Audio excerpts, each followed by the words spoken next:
Hello friends, welcome to Sundar's lunch box. ఈరోజు మన వీడియోలో క్రిస్పీ కోన్ దోశని ఎలా తయారు చేసుకోవచ్చో చూద్దామండి. ఇక లేట్ చేయకుండా దోశ రెసిపీని ఎలా తయారు చేసుకోవచ్చో చూద్దామండి. ముందుగా ఈ దోశ కోసమని ఒక గిన్నెలో 3.5 కప్పుల వరకు బియ్యాన్ని వేసుకోండి. ఈ దోశల కోసమని ఏ బియ్యాన్నైనా తీసుకోవచ్చండి. తర్వాత అదే కప్పుతో 1 కప్పు మినపగుళ్ళని వేసుకోండి. తర్వాత 1 కప్పు కొద్దిగా మందంగా ఉండే అటుకుల్ని వేసుకోండి.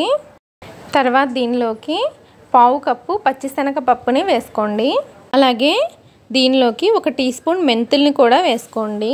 తర్వాత ఈ బియ్యాన్ని పప్పుల్ని 2-3 సార్లు శుభ్రంగా కడిగి నీళ్ళన్నీ వంచేసి మళ్ళీ దీనిలోకి నీళ్ళని పోసుకొని ఈ బియ్యాన్ని పప్పుల్ని 6 నుండి 8 గంటలు నానపెట్టాలి.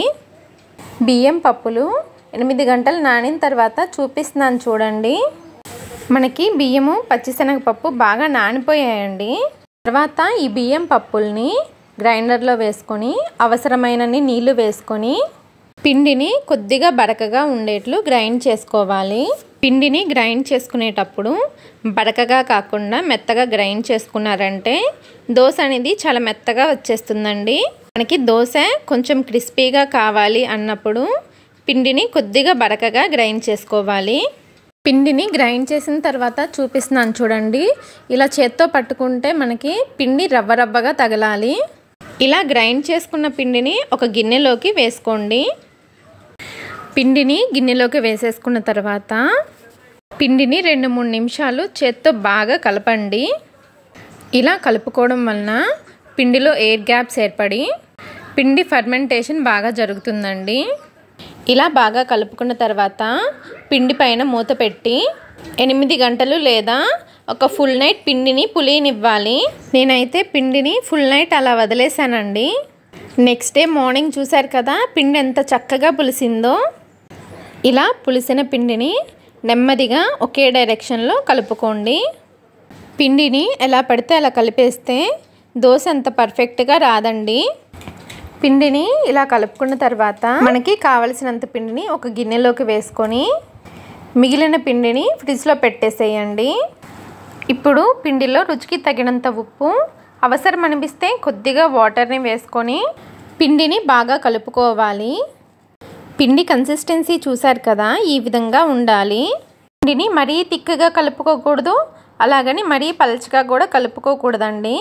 వీడియోలో చూపించిన విధంగా కలుపుకోవాలి. ఇప్పుడు దోశలను వేసుకోవడానికి స్టవ్ పైన ప్యాన్ పెట్టి ప్యాన్ని మీడియంగా హీట్ చేసుకోవాలి. ఇలా మీడియంగా హీట్ అయిన తర్వాత కొద్దిగా వాటర్ని చిలకరించుకొని టిష్యూతో కానీ కాటన్ క్లాత్తో కానీ క్లీన్ చేసేయండి. ఇలా క్లీన్ చేసుకున్న తర్వాత మంటని లో ఫ్లేమ్లో పెట్టుకొని మనం ప్రిపేర్ చేసుకున్న పిండిని 1 నుండి 1.5 గరిటె వరకు వేసుకొని మీకు ఎంత వీలైతే అంత పల్చగా దోశని స్ప్రెడ్ చేసుకోండి. ఇలా దోశని స్ప్రెడ్ చేసుకున్న తర్వాత మంటని మీడియం ఫ్లేమ్లో పెట్టుకొని దోశ పైన పిండంతా ఉడికిన తర్వాత కొద్దిగా నెయ్యిని కానీ నూనెని కానీ వేసుకోండి. దోశ క్రిస్పీగా రావాలంటే నెయ్యిని కానీ నూనెని కానీ కొద్దిగా ఎక్కువగానే వేసుకోవాలండి. అప్పుడే దోశ క్రిస్పీగా వస్తుంది. ఇలా నెయ్యిని కానీ నూనెని కానీ వేసుకున్న తర్వాత దోశ మొత్తం స్ప్రెడ్ చేయండి. నెయ్యిని కానీ నూనెని కానీ అప్లై చేసిన తర్వాత ప్యాన్ని అటు ఇటు తిప్పుతూ దోశని కాల్చుకోవాలి. అప్పుడే దోశ మనకి అన్ని వైపులా చక్కగా కాలుతుందండి. ప్యాన్ని అటు ఇటు తిప్పకుండా అలా వదిలేశారంటే దోశ మధ్యలో కాలుతుందండి, అంచులను కాలదు. ప్యాన్ని ఒకే చోట ఉంచి దోశని కాల్చినట్లయితే మధ్యలో క్రిస్పీగా ఉండి అంచులన మెత్తగా ఉంటుందండి. అందుకని ప్యాన్ని అటు ఇటు అడ్జస్ట్ చేసుకుంటూ దోశని బాగా ఎర్రగా అయ్యేంతవరకు కాల్చుకోవాలి. దోశ ఇలా ఎర్రగా కాలిన తర్వాత దోశని మధ్యలోకి కట్ చేయండి. ఇలా కట్ చేసుకున్న తర్వాత మంటని లో ఫ్లేమ్లో పెట్టుకొని దోశని కోన్ షేప్లో ఫోల్డ్ చేసుకోండి. దోశని చూసారు కదండి ఎంత క్రిస్పీగా వచ్చిందో. ఇప్పుడు ఈ దోశని ఒక ప్లేట్లోకి తీసుకొని మీకు నచ్చిన చట్నీతో సర్వ్ చేసుకోవడమేనండి. ఈ దోశని మీరు కూడా తప్పకుండా ట్రై చేయండి.